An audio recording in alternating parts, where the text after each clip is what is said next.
Assalamualaikum warahmatullahi taala wabarakatuh. Balik lagi di channel Indra Edu. Nah, dalam kesempatan kali ini kita akan belajar bareng lagi.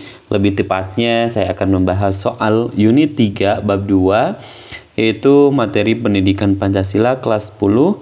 Ya, bab 2 ini materi secara keseluruhannya adalah terkait dengan Undang-Undang Dasar Negara Republik Indonesia tahun 1945, kurikulum merdeka. Adapun bahas soalnya itu adalah terkait unit 3 bab 2 tentang hubungan erat Pancasila dan Undang-Undang Dasar Negara Republik Indonesia tahun 1945. Nah, sebelum kita bahas lebih lanjut, mari subscribe terlebih dahulu, like, komen, dan boleh share kepada rekan-rekannya supaya kita semua bisa menebar manfaat yang lebih banyak lagi. Langsung saja kita bahas pada soal yang pertama.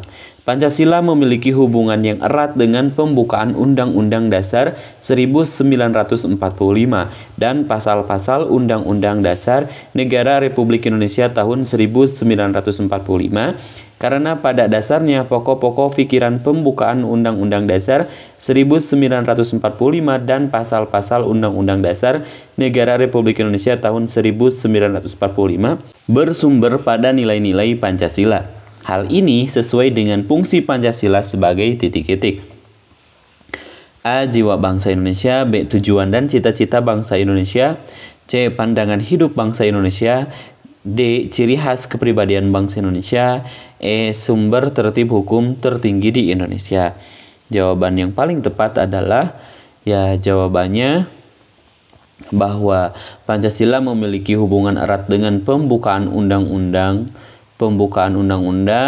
Dasar tahun 1945 serta pasal-pasalnya itu.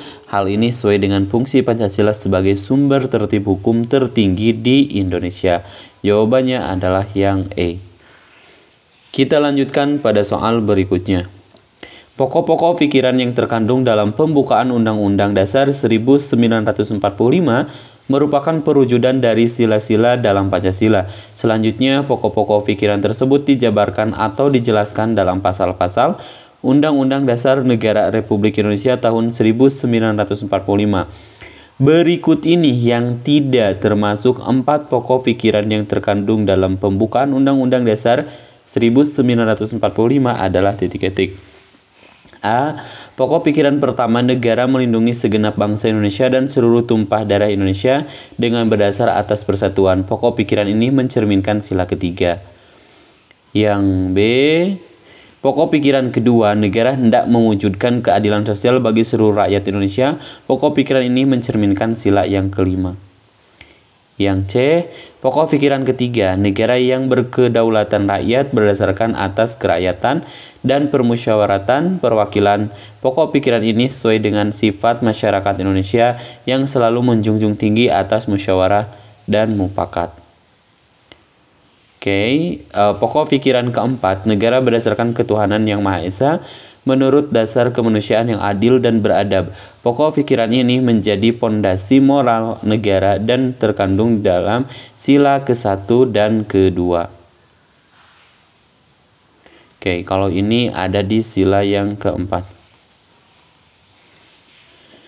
Yang E, pokok pikiran keempat mengandung makna bahwa pemerintah harus memelihara budi pekerti kemanusiaan luhur yang mencerminkan sila yang ke-1. Baik, nah kita lihat kata kunci yang ditanyakan di soal di sini adalah berikut ini yang tidak termasuk 4 pokok pikiran. 4 pokok pikiran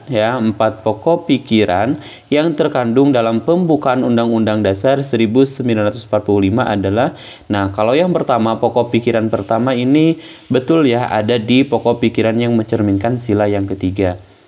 Terus yang kedua, pokok pikiran kedua ini ada di mencerminkan sila yang kelima. Betul ya. Yang ketiga, yang C, pokok pikiran ketiga ini ada di sila yang keempat. Lalu pokok pikiran keempat ini ada di sila ke-1 dan sila yang ke-2. Sementara yang E ini adalah tidak termasuk ke dalam 4 pokok pikiran. Kenapa tidak termasuk? Karena pokok pikiran keempat ini ada terkandung di dalam sila yang ke-1 dan juga sila yang ke-2. Nah, sementara kan sila yang pertama di sini lebih kepada moral negara gitu ya, lebih kepada pondasi moral negara. Nah, kalau di sini yang pokok pikiran keempat mengandung makna bahwa pemerintah harus memelihara budi pekerti kemanusiaan. Nah, budi pekerti kemanusiaan ini ada di, kalau kemanusiaan secara secara di dalam Pancasila ini kemanusiaan itu ada di sila yang kedua.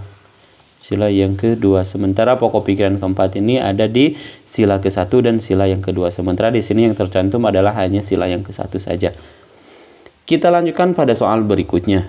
Pancasila yang terdapat dalam pembukaan Undang-Undang Dasar Negara Republik Indonesia tahun 1945 merupakan pokok kaidah negara yang fundamental. Berdasarkan hal tersebut, hubungan antara pembukaan Undang-Undang Dasar Negara Republik Indonesia tahun 1945 dengan Pancasila adalah titik-titik. Rumusan Pancasila sebagai dasar negara tercantum dalam alinea ketiga pembukaan Undang-Undang Dasar Negara Republik Indonesia tahun 1945.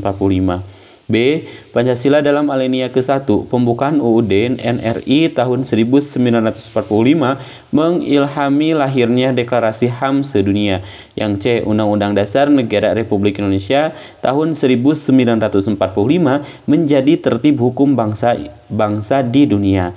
Yang D. Inti dari pembukaan Undang-Undang Dasar Negara Republik Indonesia tahun 1945 sebagai pokok kaidah negara yang fundamental adalah Pancasila.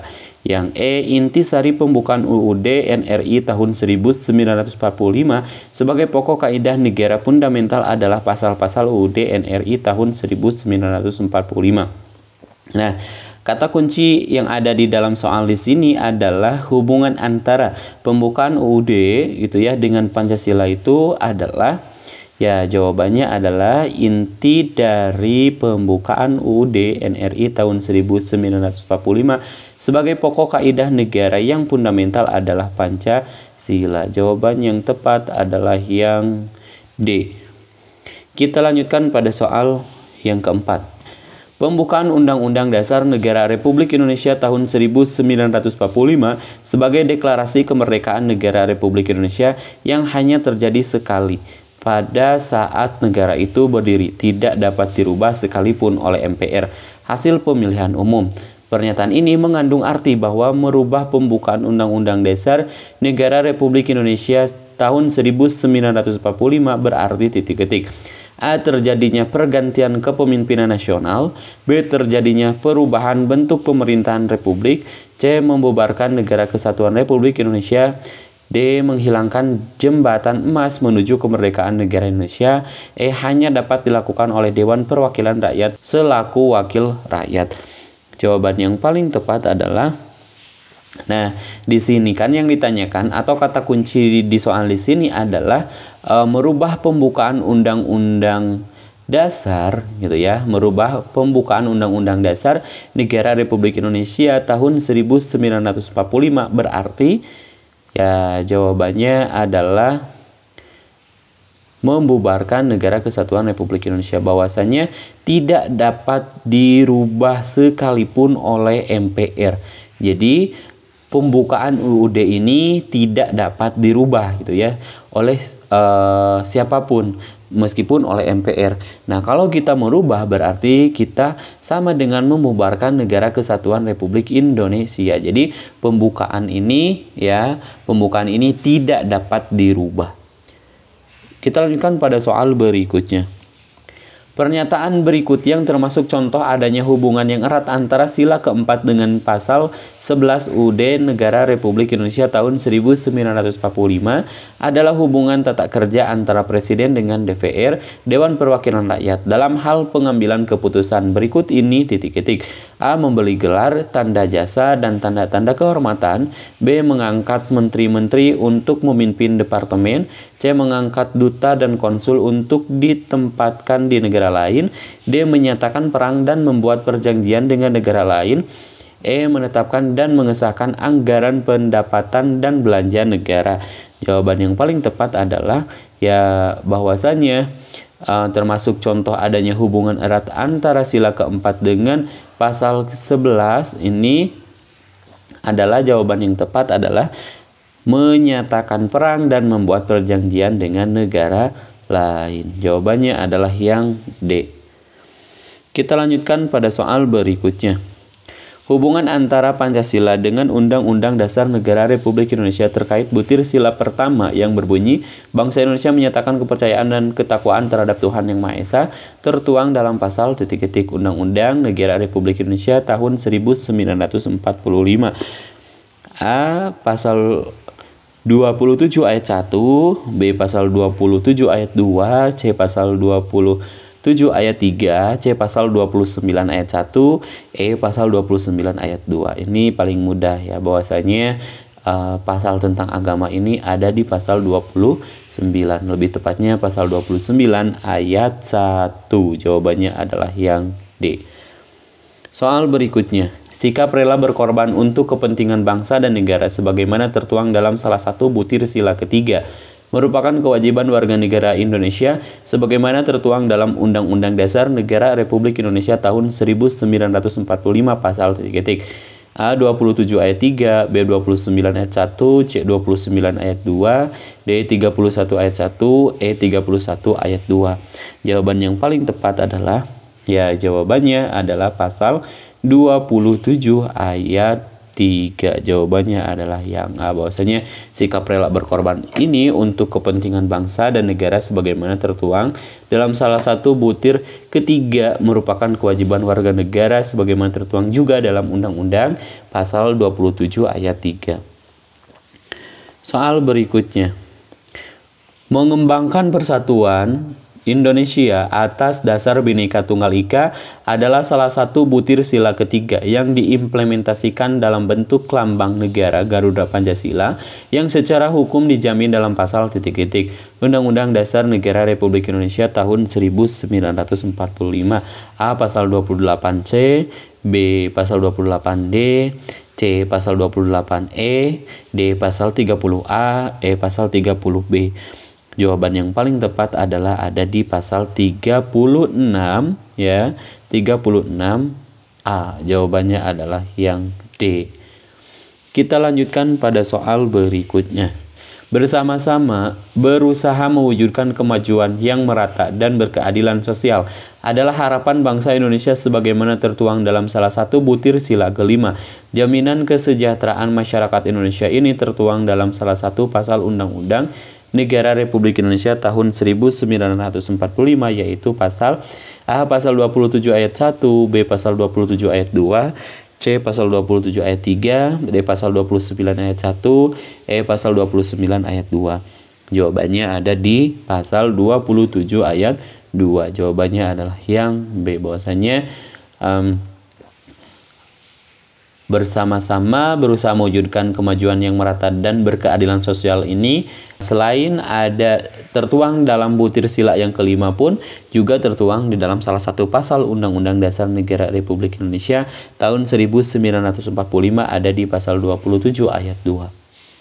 Soal berikutnya, pasal 5 ayat 1 menyatakan bahwa Presiden memegang kekuasaan membentuk undang-undang dengan persetujuan Dewan Perwakilan Rakyat. Pasal ini menyatakan bahwa dalam hal membuat undang-undang, Presiden wajib melakukan musyawarah dengan DPR sesuai dengan pengamalan Pancasila sila ke A1, B kedua, C ketiga, D keempat, E kelima. Jawaban yang paling tepat adalah, jawabannya adalah ada di pengamalan sila yang keempat, bahwasanya di sini adalah Presiden memegang kekuasaan membentuk undang-undang dengan persetujuan dari DPR. Nah, di sini kan merupakan ada salah satu kegiatan musyawarah antara Presiden dengan DPR, sehingga kegiatan musyawarah di sini merupakan pengamalan Pancasila sila yang keempat. Baik, untuk pembahasannya dicukupkan sampai di sini terlebih dahulu. Insya Allah nanti kita lanjutkan pada video berikutnya. Kami akhiri. Assalamualaikum warahmatullahi wabarakatuh.